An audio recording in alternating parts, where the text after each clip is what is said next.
Hello guys, आज मैं explain करने वाला हूँ पर्सनल टेस्ट एपिसोड 12 को। तो चलिए वीडियो को स्टार्ट करते हैं। पिछले वीडियो में हमने देखा था केविन ये सबके सामने कह देता है कि वो एक गे है। यहीं से एपिसोड 12 कंटिन्यू हो जाती है। स्टीव केविन के गे होने पर उसका मजाक बनाने लगता है, जिससे मिस्टर विलियम को भी बहुत गुस्सा आता है। लेकिन इससे पहले कि मिस्टर विलियम कुछ कह पाते, वहां पर जेनी आ जाती है, जो स्टीव से कहती है तुम केविन का मजाक कैसे बना सकते हो, जबकि तुम खुद एक मर्द कहलाने के लायक नहीं हो। तुमने एक दूसरी लड़की के लिए मुझे छोड़ दिया। केविन उन दोनों से बिना कुछ कहे वहां से चला जाता है। केविन के जाने के बाद स्टीव जेनी से कहता है तुम हमेशा केविन की साइड क्यों लेती हो, वो बहुत ही घटिया आदमी है। इस बात पर जेनी स्टीव को जोरदार थप्पड़ मारती है। वहां पर खड़ी एमी भी जेनी का ये रूप देखकर चौंक जाती है। जेनी के जाने के बाद एमी को भी स्टीव से ये पता चल जाता है कि मिस्टर विलियम एक गे हैं। वहां केविन बहुत ही ज्यादा परेशान होता है, इसीलिए वो ड्रिंक करने लगता है। बेन भी इसके बारे में सवाल करता है, लेकिन केविन उसे कुछ भी नहीं बताता। केविन जब सैन गुजे वापस आता है तब वो देखता है कि जेनी उदास बैठी हुई है। दरअसल जेनी केविन के लिए परेशान हो रही होती है। केविन जेनी से कहता है कि स्टीव को लगता है कि मैं मिस्टर विलियम का फायदा उठा रहा हूँ, क्या तुम्हें भी वैसा लगता है? जेनी कहती है मैं जानती हूँ तुम वैसे नहीं हो। ये सुनकर केविन कहता है तुम हमेशा मेरी साइड क्यों लेती हो? जेनी जवाब देती है कि मैं तुम्हारी दोस्त हूँ और दोस्त हमेशा एक दूसरे की साइड लेते हैं। और इसी तरह से बातें करते हुए केविन का मन शांत हो जाता है और ये रात बीत जाती है। अगले दिन केविन जेनी को बस स्टॉप तक ड्रॉप करने जाता है और बस में चढ़ने के बाद जेनी मुस्कुराते हुए केविन को अलविदा कह रही होती है, जिससे केविन के चेहरे पर भी मुस्कान आ जाती है। कुछ देर बाद जब जेनी डैम आर्ट गैलरी में होती है तब स्टीव जेनी से कहता है मैं जानता हूँ कि इस बात का कोई सेंस नहीं बनता, लेकिन फिर भी मैं तुम्हारे साथ दोबारा हमारे रिलेशनशिप को शुरू करना चाहता हूँ। मैं जानता हूँ कि मैंने तुम्हारा बहुत दिल दुखाया है, लेकिन मैं तुम्हें खोना नहीं चाहता। जेनी गुस्से से कहती है मैं तुम्हारी कोई बात नहीं सुनना चाहती। ये कहकर जेनी वहां से चली जाती है। वहीं दूसरी तरफ केविन के ऑफिस में टाइम आर्ट सेंटर की तरफ से एक मेल आता है, जिसमें ये साफ साफ लिखा होता है कि जिस भी कंपनी को टाइम आर्ट सेंटर में एंट्री नहीं मिली थी, अब वो कंपनीज इस प्रोजेक्ट में हिस्सा ले सकते हैं। ये देखकर सभी एम्प्लॉयज को बहुत खुशी होती है। वो इसके बारे में केविन को बताते हैं, लेकिन केविन को इससे ज्यादा खुशी नहीं होती, क्योंकि वो जानता है कि मिस्टर विलियम ने ये सब कुछ केविन का दिल जीतने के लिए किया है। वहाँ मिस्टर वेन को जब ये बात पता चलती है तो उन्हें बहुत गुस्सा आता है, क्योंकि उन्होंने बड़ी मुश्किल से केविन की कंपनी को इस प्रोजेक्ट से बाहर निकाला था। कुछ देर बाद स्टीव एक आदमी को केविन का बैकग्राउंड पता लगाने को कहता है, ताकि वो केविन की कमजोरी का पता लगा सके। वहीं दूसरी तरफ बेन सोफी से मिलने जाता है। दरअसल कुछ दिनों पहले ही बेन ने सोफी को अपनी बहन बना लिया है और अब वो एक दूसरे को अपनी बातें शेयर करते हैं। सोफी बेन को बताती है कि केविन ने मिस्टर विलियम और स्टीव को ये बता दिया है कि वो एक गे है। ये सुनकर बेन को बहुत हैरानी होती है कि केविन ने ऐसा क्यों किया। रात को मिस्टर वेन जेनी से मिलने आते हैं। वो जेनी से कहते हैं मैं अपने बेटे की तरफ से तुमसे माफी मांगने आया हूँ। अगर मुझे पहले पता होता कि तुम मिस्टर एंड्रू की बेटी हो तो मैं ये प्रॉब्लम इतनी बड़ी होने नहीं देता। अगर तुम हमारी घर की बहू बन जाओ तो हमारी कंपनी आसमान छुएगी। मिस्टर वेन की बातों से जेनी ये समझ जाती है कि मिस्टर वेन और स्टीव सिर्फ उसका इस्तेमाल करना चाहते हैं। मिस्टर वेन के जाने के बाद जेनी बहुत ही ज्यादा परेशान हो जाती है और उसे स्टीव पर बहुत गुस्सा आ रहा होता है। अगले दिन जेनी स्टीव से मिलने जाती है और कहती है मैं तुम्हारे साथ ये रिलेशनशिप को दोबारा से शुरू करने के लिए तैयार हूँ। स्टीव को इस बात से बहुत खुशी होती है कि जेनी ने उसे एक और मौका दिया, लेकिन ऐसा नहीं है। जेनी ने स्टीव से बदला लेने का सोच लिया है और वो उसके साथ में वही करना चाहती है जो स्टीव ने उसके साथ किया था।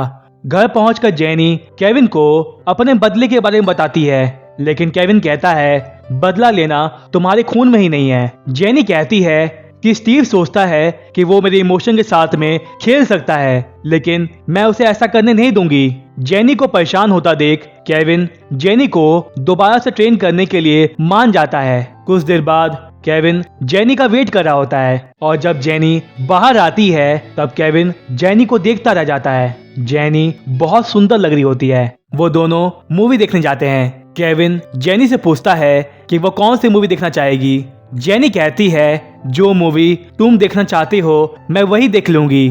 ये सुनकर केविन कहता है कि तुम दूसरे लोगों की खुशी में अपनी खुशी ढूंढती हो, लेकिन तुम्हें भी दूसरे लोगों को अपनी चॉइसेस के बारे में बताना चाहिए। जब वो दोनों बातें कर रहे होते हैं तभी केविन की मुलाकात लूना से होती है, जो केविन की बहुत पुरानी दोस्त है और साथ ही केविन और लूना एक दूसरे से प्यार भी करते थे। लेकिन लूना आगे की पढ़ाई के लिए अब्रॉड चली गई और आज कितने सालों के बाद वो दोनों पहली बार मिले हैं। केविन और लूना अपने पुराने दिनों को याद कर रहे होते हैं। केविन के दिल में लूना के लिए अब कोई भी फीलिंग्स नहीं है, लेकिन लूना को देखकर ऐसा नहीं लगता। लूना ये समझ जाती है कि केविन अपनी जिंदगी में आगे बढ़ चुका है। लूना के जाने के बाद केविन और जेनी मूवी देखते हैं और रात को केविन और जेनी सितारों के नीचे बैठकर गहरी गहरी बातें कर रहे होते हैं और इसी तरह से ये रात बीत जाती है। अगले दिन जेनी लकड़ियां खरीदने के लिए फैक्ट्री जाती है। उस वक्त केविन भी जेनी से बात कर रहा होता है कि तभी एक वर्कर की गलती से कुछ लकड़ियां जेनी पर गिर जाती हैं। जेनी के सिर पर चोट लग जाती है। केविन अभी भी कॉल पर ही होता है। केविन समझ जाता है कि जेनी के साथ में कुछ गलत हुआ है। वर्कर्स जेनी को हॉस्पिटल भेज देते हैं। केविन के दोबारा कॉल करने पर फैक्ट्री का ओनर केविन को बताता है कि जेनी के सिर पर चोट लग गई है, इसीलिए उन्होंने जेनी को हॉस्पिटल भेज दिया है। ये सुनकर केविन को घबराहट होने लगती है। वो तुरंत हॉस्पिटल की तरफ निकल जाता है। कुछ देर बाद जब केविन हॉस्पिटल पहुंचता है तब केविन दौड़कर जेनी के पास जाता है। जेनी को सही सलामत देखकर केविन चैन की सांस लेता है, लेकिन इससे पहले कि केविन जेनी के पास जाता, केविन देखता है कि स्टीव पहले से ही जेनी की केयर कर रहा होता है। इसीलिए केविन जेनी के पास नहीं जाता, क्योंकि केविन जेनी के पर्सनल लाइफ में इंटरफेयर नहीं करना चाहता। लेकिन फिर भी केविन के दिल में जेनी के लिए कुछ फीलिंग्स हैं, जिसे केविन समझ नहीं पा रहा है। कुछ देर बाद जब जेनी को होश आता है तब स्टीव को अपने पास बैठा देख जेनी को बिल्कुल भी खुशी नहीं होती। हालांकि स्टीव जेनी की केयर कर रहा होता है, लेकिन फिर भी जेनी को ये सब एक नाटक लगता है। कुछ देर बाद स्टीव जेनी को घर तक ड्रॉप कर देता है। वहीं दूसरी तरफ एमी बेन को किसी बहाने से रेस्टोरेंट बुला देती है, जहां पर एमी और बेन साथ में ड्रिंक करते हैं। बातों ही बातों में एमी बेन से सवाल करती है, क्या सच में केविन किसी लड़की से प्यार नहीं कर सकता? उस वक्त बेन नशे की हालत में होता है, इसीलिए वो एमी को बताता है ये सब सिर्फ उसके काम की वजह से हो रहा है। वो 100% किसी लड़की से प्यार कर सकता है। एमी को अपना जवाब मिल जाता है। दरअसल कुछ दिनों से एमी केविन की तरफ अट्रैक्ट हो रही है। हालांकि एमी ये जानती है कि केविन एक गे है, लेकिन फिर भी एमी के दिल में केविन के लिए फीलिंग्स आने लगी हैं। कुछ देर बाद जब केविन अपने ऑफिस में होता है तब एमी केविन को कॉल करती है। एमी बहुत ही ज्यादा डरी हुई होती है। एमी केविन को बताती है कि जब मैं घर वापस आई तब मैंने देखा कि मेरे घर का लॉक खुला हुआ है और किसी ने मेरे घर में चोरी करने की कोशिश की। मुझे बहुत डर लग रहा है। तभी एमी का कॉल कट हो जाता है, लेकिन ऐसा नहीं होता। एमी ने केविन से झूठ बोला ताकि वो केविन को किसी बहाने से अपने घर बुला सके। एमी खुद अपने घर में तोड़ फोड़ करती है ताकि केविन को उसकी बातें सच लगे। कुछ देर बाद जब केविन एमी से मिलने आता है तब एमी केविन के गले लगकर उसे ये दिखाने की कोशिश करती है कि जैसे वो सच में बहुत डर गई हो। एमी केविन के सामने ड्रामा करने लगती है और उसे इमोशनली ब्लैकमेल करके अपने घर पर ही रोक लेती है। वहाँ जेनी को अपने घर में अकेलापन महसूस होने लगता है, जिससे जेनी को नींद नहीं आती। केविन जब हल्की नींद में होता है तब एमी केविन को ब्लैंकेट से कवर कर देती है, जिससे हमें ये पता चलता है कि एमी के तरीके जरूर गलत हैं, लेकिन वो सच में केविन को पसंद करने लगी है। इसी तरह से ये रात बीत जाती है। अगले दिन जेनी एक अच्छे दोस्त की तरह केविन के कपड़े और उसके लिए ब्रेकफास्ट बना कर लाती है, क्योंकि केविन कल पूरी रात घर वापस नहीं आया। जेनी केविन को बताती है कि उसे इस बात का बहुत दुख हो रहा है कि वो जब हॉस्पिटल में एडमिट थी तो वो उससे मिलने भी नहीं आया। केविन भी ऐसा दिखाता है कि जैसे उसे जेनी की कोई फिक्र नहीं। कुछ देर बाद जब केविन डैम आर्ट गैलरी में होता है तब एमी केविन से कहती है, तुम जरूर थक गए होगे, कल पूरी रात तुम्हें ठीक से नींद भी नहीं आई। केविन एमी से बिना कुछ कहे चला जाता है, लेकिन जेनी दूर से ही उन दोनों की सारी बातें सुन लेती है। जेनी को समझ नहीं आता कि आखिर केविन कल पूरी रात एमी के घर पर क्या कर रहा था। इसी बीच स्टीव जेनी को एक बुके गिफ्ट करता है। एमी और केविन भी वहां से गुजर रहे होते हैं। एमी जेनी को कॉन्ग्रेचुलेट करती है, लेकिन केविन को ये देखकर बिल्कुल भी खुशी नहीं होती। वो बिना कुछ कहे चला जाता है। कुछ देर बाद केविन और एमी एक रेस्टोरेंट में होते हैं। केविन अभी भी जेनी के बारे में सोच रहा होता है। एमी आज भी केविन को अपने घर में इनवाइट करती है, लेकिन केविन इसके लिए साफ साफ इनकार कर देता है। इसीलिए एमी दवाई खाने का नाटक करती है और केविन के पूछने पर एमी बताती है कि कल रात वो बहुत डर गई थी, इसीलिए उसने मेडिकल से कुछ दवाइयाँ ली हैं ताकि उसका स्ट्रेस कम हो जाए। केविन को एमी की बात पर भरोसा हो जाता है, इसीलिए केविन एमी को उसके घर तक ड्रॉप करने जाता है। घर पहुंचकर केविन एमी के घर को चेक करता है ताकि वो एमी की सिक्योरिटी को इंश्योर कर सके। केविन जाने वाला था, लेकिन एमी ऐसा नहीं चाहती थी, इसलिए एमी केविन को जबरदस्ती किस करती है। केविन एमी को अपने से दूर कर देता है और कहता है, तुम ये क्या कर रही हो? एमी कहती है, मैं तुम्हारी जिंदगी का हिस्सा बनना चाहती हूँ। ये सुनकर केविन कहता है, तुमने गलत इंसान को चुना है। ये कहकर केविन चला जाता है। वहीं दूसरी तरफ बेन और जेरी सैंगोजे की तरफ निकल जाते हैं, लेकिन जूली उन्हें जाते हुए देख लेती है और उसे उन दोनों पर शक भी होता है, इसीलिए वो उनका पीछा करते हुए सैंगोजे तक पहुंच जाती है। बेन यहाँ पर सैंगोजे की फोटोज क्लिक करने आया है, जिसमें जेरी भी उनकी मदद करेगा। जूली समझ जाती है कि केविन इसी घर में रहता है, लेकिन इससे पहले कि जूली सैंगोजे के अंदर जाती, बेन और जेरी उसे जबरदस्ती अपनी कार में ले आते हैं। जूली जेनी को सैंगोजे के अंदर जाते हुए देख लेती है, जिससे जूली समझ जाती है कि केविन एक अकेली लड़की के साथ में एक ही घर में रहता है। जूली को इससे बहुत गुस्सा आता है। वो कार से बाहर निकलने की कोशिश करती है, लेकिन बेन जूली को डरा धमका कर उसे जेरी के साथ में घर वापस भेज देता है। जिसके बाद बेन जेनी को किसी काम में फंसाकर सैंगोजे की फोटोज क्लिक करने लगता है। तभी वहां पर केविन आ जाता है, जो उसे ऐसा करते हुए रोक लेता है। बेन कहता है, क्या तुम भूल गए कि तुम किस काम से यहाँ पर आए थे? क्या तुम एक लड़की के लिए अपने काम को सेक्रीफाइस कर दोगे? केविन कहता है, अगर जेनी ने हमें ऐसा करते हुए देख लिया तो उसे कितना बुरा लगेगा, इसीलिए हमें ऐसा नहीं करना चाहिए। ये सुनकर बेन समझ जाता है कि केविन के दिल में जेनी के लिए फीलिंग्स आने लगी हैं। वहीं दूसरी तरफ जूली केविन की मॉम को ये बता देती है कि केविन एक दूसरी लड़की के साथ में एक ही घर में रह रहा है। ये सुनकर केविन की मॉम चौंक जाती है। हालांकि जेरी उन्हें समझाने की कोशिश करता है, लेकिन फिर भी केविन की मॉम को उसकी बात पर भरोसा नहीं होता।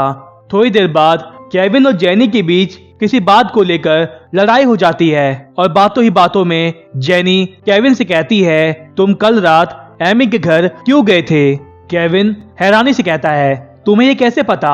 तब जेनी कहती है, जब तुम दोनों बात कर रहे थे तब मैंने तुम दोनों की सारी बातें सुन ली थी।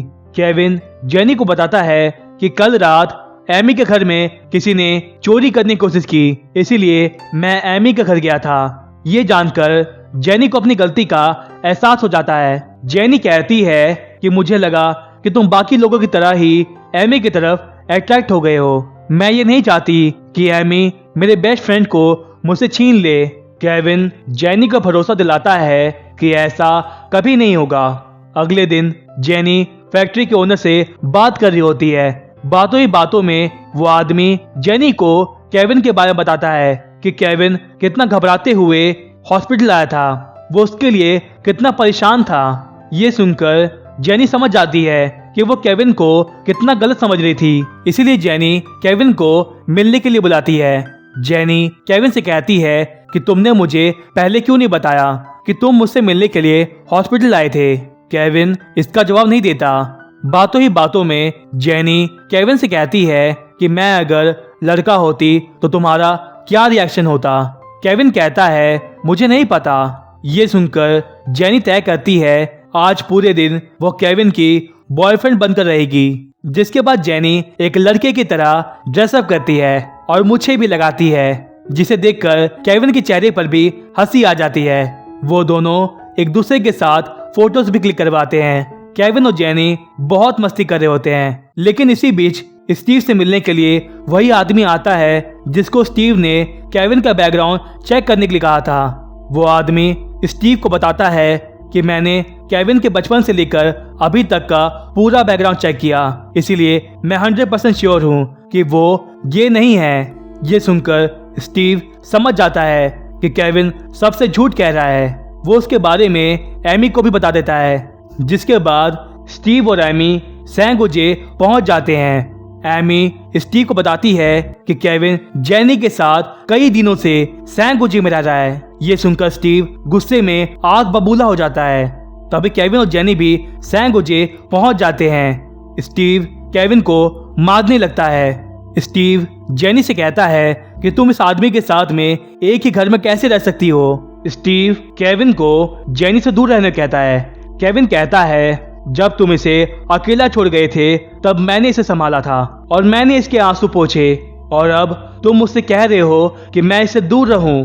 लेकिन इससे पहले कि स्टीव केविन को और मार पाता, केविन स्टीव को एक जोरदार पंच मारता है। स्टीव की नाक से खून बहता देख जेनी स्टीव से कहती है क्या तुम ठीक हो। वो स्टीव की फिक्र कर रही होती है, लेकिन उसने एक बार भी केविन के बारे में नहीं पूछा, जिससे केविन को बहुत दुख होता है। इससे पहले कि स्टीव कुछ और कर पाता, एमी केविन और जेनी को घर के अंदर भेज देती है। केविन जेनी से कहता है तुम स्टीव की इतनी फिक्र क्यों कर रही थी। ये सुनकर जेनी कहती है मैं तो सिर्फ नाटक कर रही थी, लेकिन केविन जानता है कि जेनी नाटक नहीं कर रही थी। वहीं दूसरी तरफ एमी एक नई चाल चलती है। वो स्टीव को समझाती है कि जेनी केविन को एक गे समझती है और वो उसे अपना दोस्त मानती है, और अगर तुमने उसे केविन की सच्चाई बता दी तो जेनी कभी भी एक लड़की पर भरोसा नहीं करेगी और ना ही तुम पर भरोसा करेगी। इससे अच्छा है कि हम उन दोनों की दोस्ती में दरार लेकर आए, ताकि वो दोनों कभी भी एक दूसरे के करीब ना आ पाए, जिससे उन दोनों का सारा ध्यान सिर्फ हम पर होगा। स्टीव एमी की बात मान जाता है। अगले दिन केविन जेनी को रिसीव करने के लिए बस स्टॉप तक जाता है। उस वक्त बारिश बहुत हो रही होती है और जेनी के पास छाता नहीं होता, इसीलिए वो दोनों एक ही छाते के नीचे आ जाते हैं। जेनी को इससे बहुत खुशी होती है कि इतनी बारिश में केविन उसे रिसीव करने के लिए बस स्टॉप तक आ गया। बातों ही बातों में उन दोनों के चेहरे पर मुस्कान आ जाती है और इसी तरह से वो दोनों एक दूसरे का हाथ पकड़ते हुए घर तक पहुंच जाते हैं। तभी वहां पर केविन की मॉम आ जाती है। वो उन दोनों को साथ में देखकर बेहोश हो जाती है। कुछ देर बाद जब उन्हें होश आता है तब वो केविन से नाराज होती हैं, क्योंकि उन्होंने केविन पर भरोसा किया था। जूली भी जेनी पर गुस्सा कर रही होती है, इसीलिए केविन जूली को शांत रहने कहता है। इस बात पर जूली कहती है कि तुम मेरे फियांसी हो, इसीलिए मुझे बोलने का पूरा हक है। ये सुनकर जेनी को बड़ी हैरानी होती है, इसीलिए वो केविन को उन सब से थोड़ी दूर में ले जाती है और कहती है तुम्हें इस लड़की को अपना सच बता देना चाहिए। ये सुनकर केविन थोड़े गुस्से में जोर से कह देता है कि तुम चाहती हो कि मैं अपनी मॉम को बता दूं कि मैं एक गे हूँ। ये बात उन तीनों के कान तक पहुंच जाती है। उन तीनों को ये विश्वास नहीं होता कि केविन एक गे है, लेकिन केविन ये नहीं चाहता कि उसकी मॉम भी उसे गे समझे। इसीलिए केविन सिचुएशन को संभालता है और कहता है कि मैं गे नहीं हूँ, मैं जेनी से प्यार करता हूँ और मैं उससे शादी करना चाहता हूँ। ये सुनकर वो सभी लोग चौंक जाते हैं। जेनी को भी समझ नहीं आता कि केविन क्या कह रहा है। जूली रोते हुए बाहर चली जाती है। केविन की मॉम जेनी से कहती है क्या तुम भी केविन से प्यार करती हो। जेनी के पास इसका जवाब नहीं होता, लेकिन केविन जेनी को हाँ कहने के लिए इशारा करता है, इसीलिए जेनी हाँ कह देती है। उनके जाने के बाद जब सोफी जेनी से मिलने आती है तब जेनी सोफी को बताती है कि केविन मुझसे शादी करना चाहता है। सोफी ये सुनकर दंग रह जाती है। जेनी कहती है कि केविन को अपनी मॉम को सच बताने की हिम्मत नहीं है, इसीलिए मैं सोच रही हूँ कि मैं केविन से शादी कर लूंगी, जिसके बाद हम दोनों पूरी जिंदगी दोस्त बनकर गुजार लेंगे। दरअसल जेनी को अभी भी लगता है कि केविन एक गे है और वो अपनी मॉम को सच नहीं बता पा रहा है। सोफी जेनी को समझाने की कोशिश करती है, लेकिन जेनी पर उसका कोई असर नहीं होता। सोफी को ये समझ नहीं आता कि आखिर वो जेनी को कैसे रोक सकती है। अगले दिन केविन को सोफी का कॉल आता है, जो उसे डिनर के लिए इनवाइट करती है।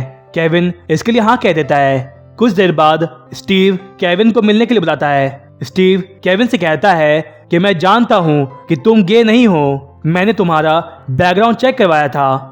अगर मैंने ये जेनी को बता दिया कि जिसे वो अपना फ्रेंड मानती है उसने भी उसे धोखा दिया है, तो जेनी का दिल टूट जाएगा। इसीलिए मैं चाहता हूँ कि तुम सैंगोजे को अपने आप छोड़ दो। इसी बीच मिस्टर विलियम सैंगोजे आते हैं, क्योंकि सोफी ने उन्हें भी इनवाइट किया है, जिसके बारे में जेनी को भी नहीं पता होता। वहां पर केविन भी आ जाता है। केविन मिस्टर विलियम को देखकर बिल्कुल भी खुश नहीं होता। थोड़ी देर बाद जब वो लोग डिनर करने के लिए बैठते हैं, तब सोफी जेनी को किसी बहाने से घर से बाहर ले जाती है। सोफी जेनी को बताती है कि मैंने मिस्टर विलियम को इसीलिए इनवाइट किया ताकि मिस्टर विलियम और केविन के बीच की दूरियां कम हो जाएं। दरअसल जेनी ने सोफी को भी ये बताया होता है कि मिस्टर विलियम भी एक गे हैं, इसीलिए सोफी ने ये प्लान बनाया ताकि मिस्टर विलियम और केविन के बीच की दूरियां कम हो जाएं और केविन का सारा ध्यान मिस्टर विलियम पर हो जाए। सोफी जेनी से कहती है कि मैं ये सब तुम्हारे लिए कर रही हूँ, क्योंकि मैं नहीं चाहती कि तुम्हारी शादी एक गे से हो। वहाँ केविन और मिस्टर विलियम के बीच में ज्यादा बातें नहीं होती, क्योंकि मिस्टर विलियम भी थोड़े नर्वस होते हैं, इसीलिए कुछ ही देर में मिस्टर विलियम चली जाते हैं। केविन सोफी और जेनी की इस हरकत से बिल्कुल खुश नहीं होता, और जब जेनी वापस आती है तब केविन कहता है कि मैं जानता हूँ कि तुम दोनों का क्या प्लान था। तुम चाहती थी कि मिस्टर विलियम और मैं एक दूसरे के करीब आ जाएं। जेनी केविन को समझाने की कोशिश करती है, लेकिन केविन बहुत गुस्से में होता है, इसीलिए वो जेनी की एक नहीं सुनता और सैंगोजे को छोड़कर चला जाता है। जिसके बाद जेनी सैंगोजे में अकेले रह जाती है और यहीं पर एपिसोड 12 खत्म हो जाती है। अगर आपको वीडियो पसंद आई है तो इस वीडियो को लाइक करिएगा और हमारे चैनल को सब्सक्राइब करिएगा। Thanks for watching.